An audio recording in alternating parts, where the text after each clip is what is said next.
కట్టి కాడ కట్టి కుట్టాడా ఇల్లు కుట్టాడా చూపించు ఎందుకు కుట్టా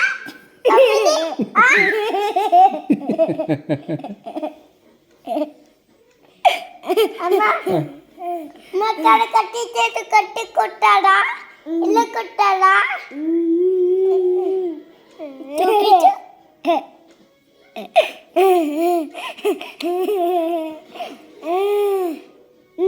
మా తమ్ముని ఎందుకు కొట్టావు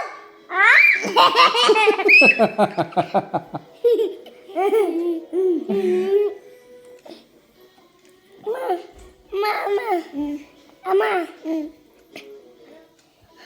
మా అంకుల్ చేయి కట్టి కాలు కట్టి కొట్టాడా ఇల్లు కుట్టాడా వాడు కొట్టం సార్ నువ్వు ఎక్కువ కొడుతున్నావు ఇది నా తమ్ముడు ఎందుకు కొట్టా నేనే